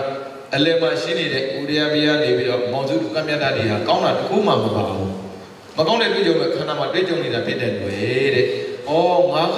mà con này đối tượng của khăn sao của đối chỉ là mà học bên đấy, khăn mà chỉ là một tí ông là mà chỉ là I don't know, feel it at all. I can't never be Kazam Noah, Mishida, Nesa Doganata was shooting, Elu Nesa Doganata shooting a bed, Saturday, thank Harubeka, oh, thank Karazona, she beat the body on Buren. Kana beat the body at the end she did. Mayo machine, go Manesa Sarari. Hey, Manesa Sara, Lord China Committee. Yoji. Chana Macano, Pibi, Piedelo, Arantiniana Dwarana, Pina Mahodibu, Pinas and Tidabu, they say, to a cherry rally, to a prosca, Lonina, the name may Pima Zirna, these all hore, Kanagumali, Lonina, Dabimali, all nine along the Mimimu, Mui and Lonina, that is Donala, Abadi, Abile, Kalara. Yuri, Suilara, Aratimine. Tame Mina, Niasilo Minali, Tadita, Nianetilo, Minali, Namile, Cana, Tulo, Dulunimabe, Mamile, Tulo, Dulunimabe. Abilo, Ma, Suinale, Abilo, Ma, Jabale, Abilo, Ma, Biminale, Mamino, Budi, a man like Hamilton, shooting out of a hall, think Harubaka, Niano, Kore. I didn't think Harubaka, Niano. Confirm, Pibi, Nuloma goes in a tone in your Pregan, Ubesa, and Nulo. That was a bit of a deputy with the Nuloma is a Loma, don't push it there. Pregan, Ubesa, and Nulomi. That Nuloma ye, Nameru. As we people were by our mother's rock, they bear Yano, Tomo Mebo, Janome. Mebo Majaki Lima Dua. Nuloma Nianga. Think on the body, people will sugar and pit do it. People machine and neighbor engage Loboa, no one pin. The way my people she did it, who my people machine, who went women in Malobia. That's another thing. That do get to look in it. Oh, think hard on a body neighbor. People at the body and the machine will name and look for it. Does it people at the body are she? Can't look for it. They can't have they will chase a beer. As well, isn't a yoke and I on Nankana or Bashin she be Pierre, or we be a shitty, they went a balloon and a cello, Mayao. A job agent for our one, no? Job can near the body, and a quarter book near them. Don't have a also, Pipiago, say that near that Tisha Minakama, Patane. Yo, Nama yet. Yogule, Pipia, Mamino, Nangule Pipia, Mamino, among Matina, among Hogu. And about the Potogu Niano, Bob Capiale, think Harago, Chamina. As I think Hara the body, Lisa, Dokanaka, Machito, Busuyi, and Amen. I'm not going to tell you, oh, a good Bugani about Pachapina Leslo, Pipiago, Chachabile. A Pipia machine, they will change it. May ညံဆိုတော့လာတာအဲ့ကြောင့်ဆိုရေးထားတယ်ယုံနဲ့ပေါ်အာရုံပြုဘက်နေတဲ့နိဗ္ဗာန်ကိုနိဗ္ဗာန်ဆိုတော့ဗာလဲဖြစ်ပြမရှိတာဒါနဲ့တဏှာကဘာတက်နေဆိုရင်အဲ့ဖြစ်ပြကိုကြိုက်တယ်အခုခန္ဓာကိုကြိုက်တာတဏှာပဲလေသူဖြစ်ပြပဲဖြစ်ပြမှသိလို့လားမသိလို့လားမသိလို့ကြိုက်တာသိရင်မကြိုက်ဘူးဟုတ်ပြီနော်အခု agent တယောက်ရောက်လာတယ်သူကဘာလဲဆိုတော့ကိုယ့်အတွက်ကိုညင်ဘာကိုဖြတ်ပြတာလဲဆိုတော့ဖြစ်ပြကိုဖြတ်ပြီးတော့ဖြစ်ပြမရှိတဲ့နိဗ္ဗာန်နဲ့ချိတ်ဆက်ပေးတယ်ဒါပေမဲ့သူဒီ agent ဖြစ်တဲ့သူရဲ့သူကတော့ရောက်မသွားဘူးဒါပေမဲ့မှန်တဲ့ပုဂ္ဂိုလ်ရောက်အောင်လို့သူပို့ပေးတယ်ဒီစင်ကာပူ agent တွေဒီနိုင်ငံခြားပို့ပေးတာမျိုးတွေပေါ့သူကတော့ live ဆက်မလုပ်လေဘုကမှတိုင်းရှိပေးတာကိုဒီကနေတော့ချက်ပေးလိုက်တဲ့သွားဒီတိုင်းပါပဲတဲ့သူချက်ပေးလိုက်တဲ့မဲညံသိမြန်တယ်ဗျာအဲကြောင့်ပရိကံဥပ္ပစာအနုလောပြီးတော့ဘာလာမလဲကုတ္တရဘူးပြီးသိကြတယ်မဲညံအညံပြီးရင်ဖုန်ညံကအနည်းဆုံးတစ်ချိန်လာလိမ့်မယ်ဘယ်လောက်ဒီမြန်လဲဆိုတာမဲကြားလဲဆိုတာကမှမသိတော့အောင်မြန်တယ်ဘယ်ချိန်မှပြန်သိတယ်ဆိုတော့စချာပစ္စဝခဏညံတဲ့ပြန်ဆင်းချင်းတာအဲ့ဒါမှတမက်တဘူရတာပါလားတမက်တဘူရတာကိုဘာနဲ့သိရမှာလဲဆိုတော့ဖိုးနဲ့တိုက်ပါတဲ့ဆရာနဲ့မတိုက်ပါနဲ့တဲ့စာနဲ့မတိုက်ပါနဲ့တဲ့ဖိုးနဲ့တိုက်ရတယ်ဖိုးဆိုတာဘာနဲ့တူလဲဆိုတော့တဲ့တန်တိဒုက္ခရမယ်စကလုံးမတူဘူးနော်ဒုက္ခတော့ဒုက္ခပဲဒုက္ခကရောမှာဆိုလို့ဒါကြောင့်ဒုက္ခကဦးဇင်းတို့ဝိတေဝိစာရပီတိဒုက္ခဧကရမှာပါတဲ့ဒုက္ခကဝိရိဒဒုက္ခခံစားတဲ့ဒုက္ခမျိုးတကယ်လို့အရှိဒုက္ခပေါ့လေမြင်နေရမှာကြားနေရမှာစားနေရမှာပြောနေရမှာကျေနပ်တာကိုဝိရိဒဒုက္ခအဲ့ဆိုရင်ဒုက္ခထဲမှာအမြင့်ဆုံးဖြစ်တဲ့လောကီမှာပေါ့နော်ဒုက္ခဧကရမှာပါတဲ့ဒုက္ခကဝိရိဒဒုက္ခသူကအလင်းရောက်တွေတားထင်ရှားလို့ကျေနပ်နေတာမထင်ရှားရင်မကျေနပ်ဘူးဝိရိဒဒုက္ခဘာနဲ့သွားတွေ့လဲဆိုရင်ဝေဒနာပစ္စယတဏှာနဲ့လွယ်တယ်အကြိုက်နဲ့သွားတာဒါပေမဲ့ဟိုကြအဲ့လိုမဟုတ်ဘူးတန်တိဒုက္ခရှိနေတာကိုသူကသဘောကျတာမဟုတ်ဘူးတဲ့မရှိတာကိုသဘောကျတာဘာမရှိတာဆိုတော့သင်္ခါရဖြစ်ဖြစ်သဘောတရားမရှိတာကိုသဘောကျတယ်သင်္ခါရဖြစ်ဖြစ်သဘောတရားရှိနေတဲ့လူကအလောရှုပ်တယ်ကိုဖြစ်ချင်တာကိုမြင်ချင်တာကိုကြားချင်တာကိုစားချင်တယ်သွားချင်တယ်လာချင်တယ်လှုပ်ချင်တယ်ပြောချင်တယ်အဲ့ဒီချင်းနေရှိနေတော့သင်္ခါရသဘောတရားရှိနေတော့ဘာဖြစ်နေလဲအလောရှုပ်တယ်အဲ့ဒါဘာလို့ဖြစ်လဲဆိုတော့မြင်တာကြားတာနားတာစားတာထိတာအောင်ချုပ်ပြစ်တယ်ဒါပေမဲ့အဲ့ဒုက္ခကလေစကားနဲ့ပြောလို့မရဘူးမြန်ထိုင်ကြည့်လိုက်သိမကြဘူးဘာနဲ့ဖြုတ်လို့ရလဲဖိုးတယ်ဖြုတ်လို့ရတယ်ဖိုးကလုံးဝဖြုတ်ပြစ်တယ်အဲ့ဆိုသူမှအတိတကူတော့ရှိတာပေါ့နော်အတိမရှိဘဲနဲ့တော့မဖြစ်ဘူးလေဒါကြောင့်စိတ်ကိုပိုစိတ်လို့ခေါ်တာအဲ့ပိုစိတ်တန်းစိတ်ဖြစ်နေပြီဆိုရင်သင်္ခါရသဘောတရားလုံးဝမရှိဘူးတဲ့ဖြစ်တာလည်းမရှိဘူးပြက်တာလည်းမရှိဘူးတဲ့အဲ့ဒါကြောင့်အရိယပုဂ္ဂိုလ်တွေကတန်တိဒုက္ခသင်္ခါရသဘောတရားခြုံငင်းပြီးတော့နေထိုင်တာတဲ့အရိယဖြစ်ကြောင်းကိုဘာနဲ့တိုက်ပါလဲဆိုတော့ဟိုနဲ့တန်ကြီးတဲ့ကိုအရိယဖြစ်ဖြစ်တိကိုသိတယ်တဲ့ဘာကြောင့်လဲဆိုတော့ယောဂီတဲမှာလည်းပဲတရားမှန်နေလေမဆရာမရှိပဲတောက်သွားတာမျိုးရှိတတ်တယ်အခုလိုမျိုးကိုကကြားရတယ်မဆရာမရှိနဲ့ပျောက်သွားတယ်ဒါဆိုရင်မဲ့ပဲဟိုပဲလို့ကြားဖူးထားရင်ကိုမဲ့ကြတယ်ဘိုးကြတယ်ထင်တယ်အတူမကြတဲ့ကိုကြတယ်လို့ထင်တာပြဿနာပဲယဟန်ဆိုရင်မရှိဘဲနဲ့အရှိပြောလို့မရဘူးမသိဘဲနဲ့အသိပြောလို့မရဘူးအဲ့ဒီပြဿနာရှိတဲ့လူပဲဩဒိစ္စဝင်မှန်မသိတာတတိပြောင်မှန်မသိတာမို့မလို့သင်္ခါရသဘောတရားပျောက်သွားတဲ့ထင်ပြီးတော့လေတမက်တဘူကြတဲ့ထင်မှာစိုးလို့တဲ့တိုက်ကြည့်တဲ့နေ့ကိုစာပေကပေးထားတယ်။ဘာနဲ့တိုက်မှာလဲဆိုတော့ဖိုနဲ့တိုက်တဲ့ဒါကတော့ဗျာယောဂီပုဂ္ဂိုလ်တရားတရားမှတ်တဲ့အခါမှာ အစင်တိုင်းဉာဏ်တွေဖြစ်လာတာကိုပြောတာထိုင်တာမပါသေးဘူးထိုင်ဖို့လို့ဆိုလို့ပြန်လေ့ကျင့်ရမယ်ဒါကထိုင်တဲ့အခါမှာပေါ်လာမဲ့လုပ်ငန်းစဉ်ဟုတ်ပြီနော်ဒါဆိုကိုလုံးမှာကနာမရူပပရိစ္ဆေဒဉာဏ်ရဲ့ပိစယပရိက္ခဉာဏ်ရဲ့သမတနာဉာဏ်ရဲ့တကယ်နာမရူပပရိစ္ဆေဒနဲ့ပိစယပရိက္ခတာမလို့ဘူးရှင်မြတ်မလို့ဘူးဆိုရင်ဖြစ်နိုင်မှာမလားအပြင်မှာကြောက်လို့ခဲ့ကျင်းနေတဲ့မှာယုံနံကိုတိတဲ့ခွင့်ဆက်မလို့လေအဆောင်ပြန်သွားတဲ့နေ့ရှိတယ်ဗျအဲ့ဒီနေ့ကိုကျွန်တော်သင်လို့မြတ်တော်ပြီကျွန်တော်မှတ်တဲ့ခါမှာလေယုံနံကိုခွဲနေရတာနဲ့အကြောင်းကျိုးရှာနေရတာနဲ့လေကြာနေရောလက်ဒီဆရာတော်ဒီကတော်တော်လေးကောင်းတယ်ပြောရမှာဗျသူအလေးစားကိုတက်သွားတယ်နေလိစ္ဆာတန်သွားတယ်ဆိုတော့ဉာဏ်မှာကြည့်မယ်ဆိုရင်သမတနာဉာဏ်ကိုတန်းမှတ်တဲ့ဒီရှင်မြတ်ယုံနဲ့မသိမနဲ့ရနိုင်ပါလားမှန်တယ်ဘာသာခြားတရားကိုသမတနာဉာဏ်နဲ့တန်းပြီးလို့မရဘူးဒါမှမဟုတ်ဆိုတော့ဘုရားဝါဒကိုကိုွယ်တဲ့ပုဂ္ဂိုလ်တွေအနေနဲ့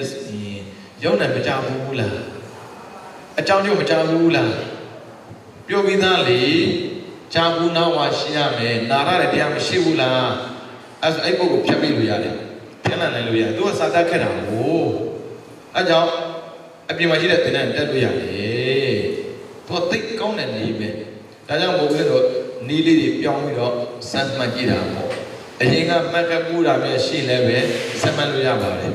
ခြိုက်တော့မှတ်လို့ရတယ်နော်ဘယ်ဟာမှတ်ရမလို့ဆိုမဆိုလို့ဘူးဆိုတော့သင်ကြားရေးဆရာတော့လူကိုဘာလို့မဆိုအမိတ်ပေးတဲ့ဆရာမဟုတ်ဘူးခြိုက်တော့လုပ်လို့ရတယ်ဟုတ်ပြီနော်အဲ့ဆိုကျွန်တော်တရားမှတ်မဲ့ယောဂီသူတော်စင်များတောင်းလဲကိုသိရမယ်။သူပြုတ်ပြီးသားသီလဝိသုဒ္ဓိမရှိရင်မလာခဲ့နဲ့။သမထမတော်မှာသီလမရှိရင်တရားမကျင့်နဲ့။ဝိပဿနာမှာကျတော့သီလရွေးမရတော့ဘူးဗျာ။ကိုကခန္ဓာပြောင်းအောင်ကြိုးစားမှာ။သို့မဟုတ်ခန္ဓာမရှိနေတဲ့ယုံနာကိုမြင်အောင်လုပ်ရမှာ။သီလကသိအရှင်းဖို့လိုအပ်တယ်လို့ဝိသုဒ္ဓိနိဗ္ဗာန်ကိုရောက်စေတဲ့သီလမျိုးဖြစ်ဖို့လိုအပ်တယ်။အဲ့ဒါကြောင့်သီလနဲ့ပတ်သက်ပြီးတော့စတုပါရိသုဒ္ဓိသီလ၄မျိုးပြည့်စုံမှဝိသုဒ္ဓိနိဗ္ဗာန်ကိုရမှာတဲ့အဲ့ဆိုသီလ၄မျိုးနဲ့ကြည့်တဲ့အခါမှာတိပါတိမောက္ခသံဝရသီလလူရဲ့ယောဂီရဲ့သီလရှင်တွေအတွက်ဆိုတော့၅ပါးသီလနဲ့၈ပါးသီလလူထဲမှာလည်းပဲ၈ပါးသီလယူတဲ့ပုဂ္ဂိုလ်တွေရှိတယ်မနေ့ကပြောခဲ့တဲ့အတိုင်းကိုယ့်ရဲ့တတိအားတမာတိအားနဲ့တဲ့ပုဂ္ဂိုလ်တွေဟာရှင်မတိလားကျေးဇူးပြုပြီးမြူကြပါနဲ့။အားကြောင့်လဲဆိုတော့တခြင်းတန်များကြားတဲ့အခါမှာလက်မိပြီးဆိုရင်သူများဆိုတာကိုကိုကညင်းမိတာမျိုးသဘောကျမိတာမျိုးဖြစ်တဲ့ဆိုရင်သီလတွေပြတ်သွားမှဆိုလိုပါ။နိုင်တော့ယူပါမနိုင်ရင်မယူပါနဲ့။ဟုတ်ပြီနော်။ဒါပေမဲ့သူကသီလမြဲဖို့သိတယ်လို့တယ်သီလမမြဲဘူးလားကိစ္စမရှိဘူးထိုင်တဲ့အခါမှာသီလရှင်းထားဖို့လိုအပ်တယ်ဟုတ်ပြီတာမဏေများအတွက်ဆိုတော့10ပါးစတဲ့သီလရဟန်းအတွက်ဆိုတော့220ခုသီလကိုပါတိမောက္ခသံဝရသီလလို့ခေါ်ပါတယ်ဒီသီလပြည့်စုံရမယ်တဲ့နံပါတ်2အာဇီဝပါရိသုဒ္ဓိသီလအတ္တဝိဝါညာခေါ်တာပေါ့နော်အခုစိတ်ဝိုင်းလာလို့လေစင်ကအလုပ်လာလို့လေမဟုတ်တာကိုလုံးဝမလုပ်ပဲနဲ့သူရဲ့ဘဝမှာမှန်ကန်နဲ့တနည်းပြောလို့ဆိုတော့ဗျာကံ၅ပါးလုံးချုံစွာနဲ့စီဝါရေးလုပ်တယ်ပြောမှာပေါ့မလိမ်ဘူးမညာဘူးဒီဓမ္မတလို့ပြောနေတော့ဘသူကမှညာပြီးစားစရာမလိုဘူးလက်စားစရာလည်းမလိုလက်စားရင်အာတိနာဒါနညာရင်မုဒဝါဒရလာတဲ့စားစရာရလာတဲ့ပစ္စည်းဥစ္စာကိုမွေးစဝတ်သုံးပြရင်သူရာမေရိယ KTV သွားပြီးတော့ဟိုဟာဒီလောက်ရင်ကာမေတုမိစ္ဆာစာရအစားတော့မမောတဲ့စိတ်နဲ့လေဆိုင်သွားပြီးတော့ရှင်နေတဲ့အကောင်တွေကိုဆိုတော့ chili crab ပေါ့chili crab ကအာဇီဝပရိသေမဟုတ်ဘူးနော်အဲ့မှာကနန်းတွေကအသေးသေးလားအရှင်းသေးလားစားကြအဲ့ဘုကိုနိဗ္ဗာန်ရောက်ဖို့မစင်စားနဲ့သူဝိသုဒ္ဓိ နိဗ္ဗာန်လမ်းပေါ်မှာမရှိလို့လောကမှာရှိနေတယ်လေလောကမှာရှိနေကိုလို့စရာမလိုဘူးလေဗျာကိုကလောကထဲမှာမနေချင်ဘူးနိဗ္ဗာန်သွားခြင်းနဲ့ဆိုရင်လောကလူတွေလုပ်တဲ့တိုင်းမလုပ်နဲ့ကိုအလုံးသမားဖြစ်ခြင်းအလုံးသမားလုပ်တဲ့တိုင်းလုပ်ကိုမန်နေဂျာဖြစ်ခြင်းမန်နေဂျာပုံစံနဲ့လုပ်သူ့ပုံစံနဲ့သူရှိပြီးသားမန်နေဂျာဖြစ်ခြင်းနဲ့ပြောပြီးတော့အလုံးသမားပုံစံချိုးထားလို့မရဘူးဗျအလုံးသမားတီးလာပဲသိနေမရဘူးသူစနဲ့သူသွားမယ်ဒါကြောင့်အာဇီဝပါရီတို့လေးတည်လာတဲ့ဗဇက်စားဖို့အတွက်အဝတ်ဖို့အတွက်ပြီးတော့နေရအိပ်ဖို့အတွက်ရှာထားတဲ့ပစ္စည်းတွေဟာခံငါးပါးလုံခြုံသွားတဲ့ရှာထားတဲ့ပစ္စည်းဖြစ်ရမယ်ဒါဘာကြောင့်လဲဆိုတော့တရားတိုင်တဲ့အချိန်မှာလေလက်ဆက်လို့ဝယ်ထားတဲ့ပစ္စည်းဖြစ်နေရင်ဘယ်လိုလုပ်လဲယောဂီဘုဆိုလည်းပြောလို့မရဘူးလေသူဘယ်တော့မှချုပ်လေလက်ဆက်လို့ရတဲ့ပတ်စံနဲ့ရှုံးဘယ်လိုလုပ်မလဲအကန့်နေဘူးလားပြင်ဖို့ပြောတာတချို့ကယောဂီတွေသွားပြီးဆိုရင်လေသူတို့ဟာအိမ်ကနေပြီးတော့စားစရာတွေထည့်ပေးလိုက်တယ်အဲ့ဒီစားစရာတွေကရောဘယ်လောက်အရှင်းတယ်လဲအဲ့ဒါလည်းရေးကြည့်တာကိုတရားတော်ထမ်းနေပါရဲ့ဝင်တဲ့အစာကမိစ္ဆာအာဇီဝဖြစ်နေမယ်ဝတ္တဩကမိစ္ဆာအာဇီဝဖြစ်နေမယ်ဆိုရင်တရားရဖို့ကမလွယ်ဘူးလေတချို့ကြတော့ခင်းလေးတွေကိုလေအိမ်ကနေယူသွားကြတာအဲ့ဒီခင်းကရောလက်စားမိရတဲ့ပတ်စံနဲ့ဝတ်ထားသလားမတရားတဲ့ပတ်စံနဲ့ဝတ်ထားသလားသူပဲအသိဆုံးကြောက်စရာသိကောင်းတယ်ဗျခန္ဓာဉာဏ်တရားကိုလုံးဝပုဂ္ဂိုလ်တရားခန္ဓာကိုယ်နဲ့ပတ်သက်တဲ့ပစ္စည်းအလုံးတွေသတ်ရှင်းနေဖို့သိလိုအပ်တယ်အဲ့ဒါအာဇီဝပါရိသုတ်သီလပဲအဲ့ဒါကြောင့်ယဟန်တွေကိုဆိုရင်ဒီပတ္တုကူသင်္ကန်းကိုရှာနိုင်တယ်ဘာကြောင့်လဲဆိုတော့ပြောလို့မရဘူးဒကာလူတဲ့သင်္ကန်းကဦးဇင်းတို့ပါဇက်မှားပြီးလို့လူတဲ့သင်္ကန်းလေးဖြစ်ကောင်းဖြစ်မှာဟုတ်ဦးဇင်းကသင်္ကန်းတော့ဟောင်းနေပြီဒီသင်္ကန်းလေးကမချိုက်ဘူးလူလို့ရတယ်ဒါပေမဲ့မသရှင်းဘူးဝစီကံကြောင့်ရလာတဲ့ပစ္စည်းမို့လို့ဒီနေ့နေတော့သိမသိတာဘူးတရားထိုင်တော့ပူသိတာတယ်အဲ့ဒါဘာလို့လဲအကုန်ဆုံးရတယ်တိုးထွေးတဲ့ဆရာတော်တွေဘာပြောဘူးလဲရှောက်တဲ့ပုဂ္ဂိုလ်ကရှောက်တာကိုရှင်မြတ်သရှင်းလုံးတဲ့ပရိကရာရောက်ဖို့ဆိုလွယ်ပါမလားဟဲ့ငါရှင်စိတ်ထဲမှာဆုံးဖြတ်ပြီးတော့ထွက်ကြည့်လိုက်အပြင်မှာအစစ်နဲ့ရှိနေတယ်အဲ့လိုကြည့်ပြစမ်းကြည့်လိုက်ဘုန်းကြီးတို့လည်းဒီတိုင်းပဲတဲ့အရင်ကဒီလိုထင်ခဲ့ဘူးတဲ့တတ်ရှင်းတဲ့တပည့်ရဖို့ရတတ်ရှင်းတဲ့သင်္ကန်းရဖို့ရလွယ်ကူပါအမလားလို့ထင်ခဲ့ဘူးတဲ့ဒါပေမဲ့လေတဲ့ဆုံးမဲ့ဆိုတဲ့စိတ်နဲ့သာထွက်သွားတဲ့အစစ်နဲ့ရှိနေတယ်စမ်းကြည့်လိုက်တယ်လုံတဲ့ပုဂ္ဂိုလ်ကဟုတ်ပါတယ်ပြောတော့မှလုံတဲ့ပုဂ္ဂိုလ်ကဟောလို့လားပြောနေတော့ရှိသေးတယ်ဟုတ်တယ်မလားအဲ့ဒါအာဇီဝပါရိသုတ်သီလအရှင်းစင်ညာဖို့တိတ်လိုအပ်တယ်တဲ့ဒါနဲ့မလုံလောက်သေးဘူးနော်ကိုကသွားကျင်တာပဲလေနိဗ္ဗာန်ကိုသွားကျင်တာပြောတဲ့တိုင်းတော့ပြောတာနိဗ္ဗာန်သွားကျင်တော့လောကထဲမှာနေတဲ့ပုံစံနဲ့ချိုးပြီးနေလို့မရဘူးလောကထဲမှာနေတဲ့ပုံစံကိုပိဿံကိုပစ္စည်းကိုဝယ်ပြီးတော့ကိုသုံးတာမဖြစ်တာမှန်လို့ကိစ္စမရှိဘူးရတယ်လောကထုံးစံကရတယ်ဒါပေမဲ့ဝိတ္တုဒ္ဓိနိဗ္ဗာန်ထုံးစံမရဘူးကြည့်နံပါတ်3ပစ္စယအနေတိယသီလာတဲ့ဘုန်းကြီးစကားပြောဆိုတော့စောသင်္ကန်းချောင်းစေးပေါ်ဗျလူစကားနဲ့ပြောဆိုတော့ဓမေအဝေါ်စာအိယာနေရပဲစေးကတော့နေမကောင်းမှာပါဟာရှင်မြတ်လည်းနည်းနည်းတော့များသွားပြီတင်တယ်ဓမေစားရတာမှတတိထားပစ္စားမဆိုမဖြစ်နိုင်ဘူးမဖြစ်နိုင်လို့နဲ့နိဗ္ဗာန်လာမတန်းတာနဲ့အဲဓမေစားမယ်ဆိုတဲ့ပုဂ္ဂိုလ်တွေဓမေစားခါနေတိုင်း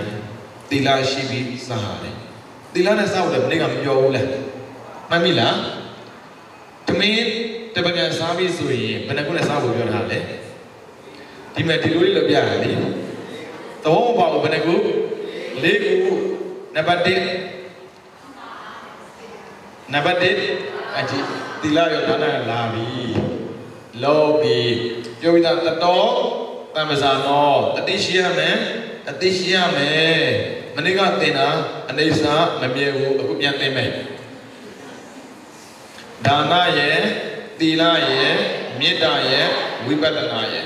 ဦးဇင်းရံပြောခဲ့တာမဟုတ်ဘူးဝိပဿနာရှုတဲ့အခါမှာသီလပြည့်စုံစေခြင်းလို့ပြောခဲ့တာ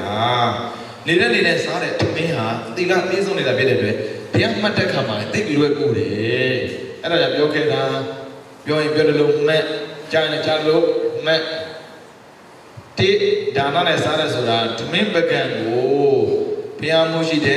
tangaro shinmiya doa ludan bai da tmin bagan go bagan hok de athau so ne ya ba le manesa sara be pi nilesa sara be pi da bu ba le dana ne sara ko da ba bi lo dana ne sara so boa shi ke be so yin dana shi de puggo de ga sewa ousa ga tit sin mi pi de bu boa shi yin da cover လုပ်ထားတယ် ဒါပေမဲ့ဘောတမန်ပုဂ္ဂိုလ်ကဒီလောက်နဲ့မရဘူးသီလနဲ့ပြန်တဲ့ဩမင်းမစားခင်မနဲ့အာရုံပြုလိုက်အသက်ရှင်ပြီးအတိရှာဖို့အတွက်တေချာမင်းပြမြေရမိနေလို့တော့ဆရာမပြေဘူးအခုဝိဇ္ဇာမနဲ့တိတတိလာကိုလည်းပြောမှာဘူးဗျအသက်ရှင်ပြီးအတိရှာဖို့အတွက်သမင်းအစားအသောက်ကိုစားပါ၏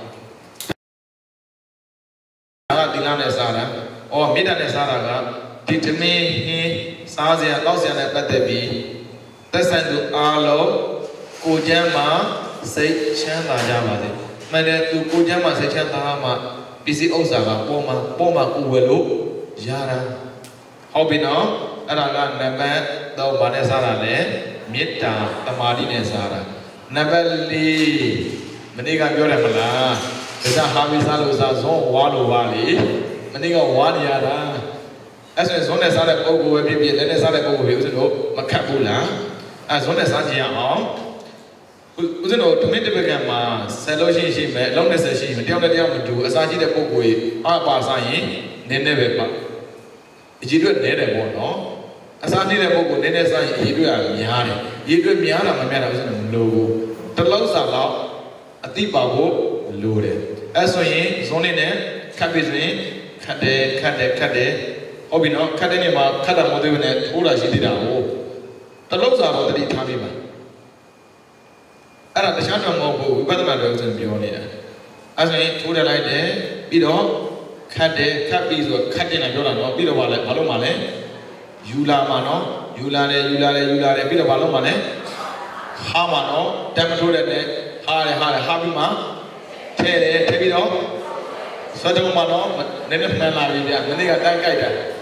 ဆွတ်တုံးမယ်ဆွတ်တုံးပြီးတာနဲ့တန်းပိတ်ဘာသာဟာကြံနေမရအောင်သမင်းတို့ကြောက်မှာဆိုလို့တန်းပိတ်ပြီးမှဘာလို့မှလဲဝါတဲ့ချိန်မှာတတိထားလို့ရသေးတယ်ဝါတယ်တလုံးစားပဲတော်ပြီဒီတက်မပုံနဲ့အဲ့ဒါဆောင်းအစားအသောက်ကိုစနစ်ကြစားခြင်းနဲ့ဘယ်လိုလဲစနစ်မကြဘူးအဲ့ဒါကြောင့်ကိုရည်ကြည့်တယ်ထင်တယ်မလားတကယ်ဝိပဿနာနဲ့ကြည့်တော့ကိုကလူရိုင်းပြနေတာကိုရင်လာရိုင်းလာသမင်းတလုံးတောင်မှမစားတတ်ဘူးလေကလေးကြည့်တယ်ဟဲ့သမင်းမကြားစေနဲ့နင်းတော့ရိုင်းတာပဲ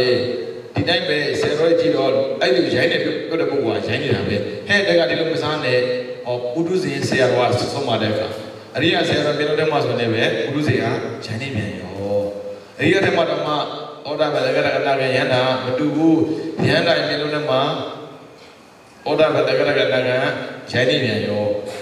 တခြားမဟုတ်ဘူးကာမဂုဏ်တွေအာယုန်တွေနဲ့ရိုင်းနေတွေ့ကြတော့မတူဘူးလေသူတို့နဲ့တော့မနိုင်နိုင်ပေါ့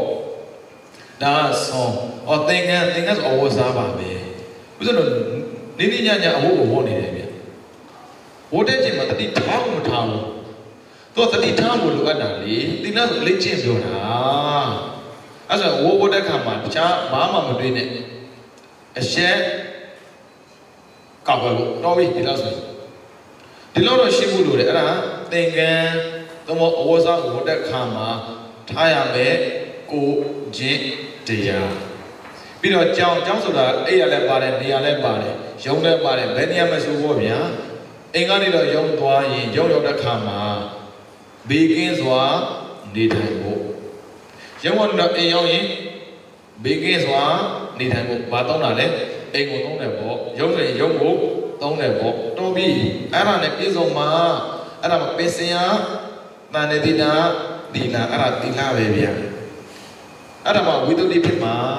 လောက်ခက်လားရှင်းပြပဲတရားစကားမဝင်ဘူးလားဝင်တယ်တရားစကားမှခိုင်းမှလောက်တာမဟုတ်ဘူးသီလဝိသုဒ္ဓိကတရားစကားဝင်မှမဟုတ်ဘူးတရားရခြင်းနဲ့ဆိုကြိုတင်ပြီးတပတ်လောက်လေ့ကျင့်တာ အခုမဟုတ်ဘူးတပတ်လောက်လေးချင်းနေဘာလဲဆိုတော့အိတ်ထဲကိုဘာထည့်သွားကောင်းမလဲလုံးနေတာဝတ်ဆောင်ဘယ်လိုထည့်ကောင်းမလဲငါမအိတ်တက်ဘူးမဟုတ်တာလေ့ကျင့်နေတော့တရားပဲရပါမလဲဟုတ်တယ်ကိုလေ့ကျင့်ရမှာအနည်းဆုံးတစ်ပတ်လောက်လေ့ကျင့်သွားအခုမဟုတ်ဘူး week ဆိုတဲ့အတိုင်းပေါ့နော် WEEK ပေါ့ WEAK week အားနေပြန်လာတယ်အစားတော့မမှန်လို့တဲ့စားတာတတိယမိစားမဲ့ဆိုရင်တဲ့ဘယ်အစားသားမဆိုအာဟာရဓာတ်ပါပြီးသားကပလီကတော့အာဟာရအမတကာအာဟာရပိစိနာပိစိရောဘုရားတိုက်ရဟောတာပဲစားတဲ့စားအားလုံးပါပဲအာဟာရကိုပြီးတယ်ဒါပေမဲ့ကိုအာဟာရရဲ့အလိုက်ကိုမစားဘူးတလိုက်အကြိုက်တိုင်းစားတာအဲ့ဒါပိစိယတဏိတိတတိလာမရှိဘူးတဏကြိုက်တဲ့ဆိုရင်သူကတတိမလို့ဘူးလေစားကြည့်စားကြည့်မကြိုက်ဘူး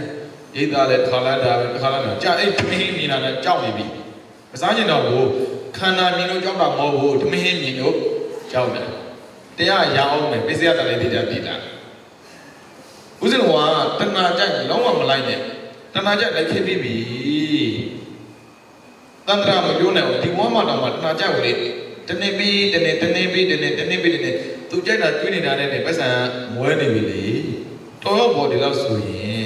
အဲကြောင့်သွန်သင်္ကန်းကြောင်စိတ်စကြတော့ဆိုတော့ခန္ဓာကိုယ်နဲ့ပတ်သက်ပြီးရှင်းမှာဖို့သုံးဖို့ယောဂပြောက်ဖို့စိတ်ကိုစားပါ၏ပစ္စည်းလေးပါးနဲ့ပတ်သက်ပြီးဆင်ခြင်နိုင်တဲ့တတိကိုဒီမှာဆိုရင်ဘာသုံးတာလဲပေစယတန်တေတိတာတိလာတဲ့နောက်ထပ်တိလာကြံသေးတယ်ပြတိလာမကုန်သေးဘူးနိဗ္ဗာန်ရောက်ရင်လည်းပြောလို့ပါအပမကြခြင်းဆိုတော့တိလာလို့ဆရာမလို့ဘူးအိန္ဒြိယသံဃာတိလာတဲ့မျက်စိနားနှာခေါင်းရှားကိုယ်နဲ့ပတ်သက်ပြီးတော့အာကုသို့မဖြစ်အောင်ထိန်းတယ်မြင်လဲအာကုသို့မဖြစ်အောင်ကြားလဲအာကုသို့မဖြစ်အောင်ကိုယ်ကဘာတတ်မှာလဲကုသိုလ်တတ်မှာလားအာကုသိုလ်တတ်မှာလားအာကုသိုလ်တတ်မှာပြီးမှာပေါ့ဒါပေမဲ့အာကုသိုလ်မတတ်ခဲ့ဘူးလေတတ်ဆရာမလို့တဲ့နေရာရောက်မှာပဲတတ်မယ်လို့မရဘူးတတ်ဆရာရှိတဲ့နေရာမှာတတ်ခဲ့ရေးတတ်မှာတတ်ဆရာအများကြီးမရှိဘူးကြည်လက်တဲ့ပုဂ္ဂိုလ်တိုင်းငြိမ်းချမ်းနေတာလေဒါပေမဲ့အဲ့ဒီအာယုနဲ့ပတ်သက်ပြီးတတ်ဆရာမလို့ပဲခန္ဓာမှာရှိနေတဲ့စိတ်နဲ့ပတ်သက်ပြီးတတ်ဖို့ခက်သွားရောအဲဆိုအရင်ကအမြင်တွေကဝင်လာပြီလေအတတ်ခက်လို့မျက်စိမလဲဝင်လာတာပဲနတ်ပိတ်လဲဝင်လာတာပဲတကယ်လို့ဒါလောကရှင်သန်တဲ့အချိန်ဆုံးကဒါတတ်ခက်မဲ့ဆိုရင်ပေါ်ဆက်ရှိသေးတယ်ရိတ်သားမှမြင်နေတာပေါ်တာမဟုတ်ဘူးရိတ်သားအပြင်မှာမြင်ခဲ့တာပေါ်တာအဲ့ဒါအိမ်တွေနဲ့မတတ်ခဲ့ဘူးဒါကြောင့်မြင်ကြားနာစားထီးနဲ့ပတ်သက်ပြီးတတ်တယ်တော့တတ်ခဲ့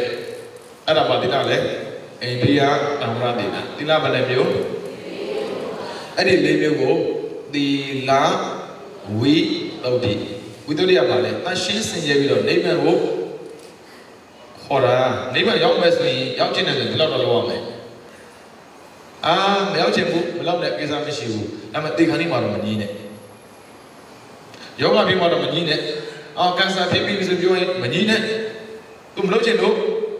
ခန္ဓာမရှိတာကိုကြီးပြနေရင်ဘေးကလူပြဿနာရှုပ်တာပဲဖက်နေတာဟိုးပြနော်ကြိုးစားရင်ရတာကြီးပါပဲဗျာမရနိုင်စရာအကြောင်းမရှိပါဘူးသီလဝိသုဒ္ဓိလေးပြီးဖို့တော့လိုတယ်အခုတည်းကနေတော့တပြည့်ပြည့်ချင်တာကံကောင်းပါလေစင်ဝင်နေတဲ့တွေအာဇီဝပါရိသုဒ္ဓိသီလမရှင်းချင်ပါဆိုရှင်ပြီးသားဖြစ်နေတယ်လုံးလုံးမမရတယ်ကိုယ်စိတ်နဲ့ဘာလက်တော့စားမှာ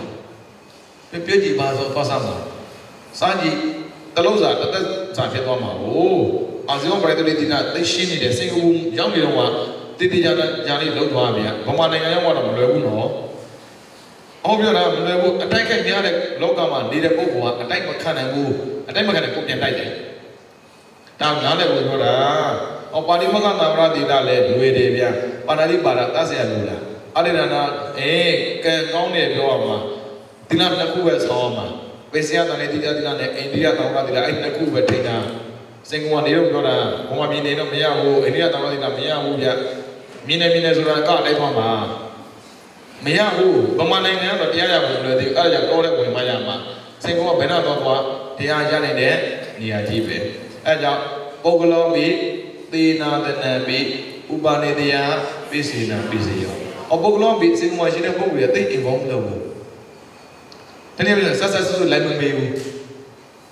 Piratina the Nabi, nearly ear that she singing in a bit do it. Sega, build a law, Michelle. Whom I don't be able to eat. I doubt the eye of Mia Singapore, who like the Lambo. Tina Yola. No, Mama talk a busy, Mashibu, Yadenia ma, call, Nidwa Bube, Luada, no? I have the chicken, Rosemia. Mimido Yashide Muama. Nilet, Niletio, Diletio. We don't Diletia, neighbor Yao, Jews are Donando, Duromia, Picha, Bazi, go the D.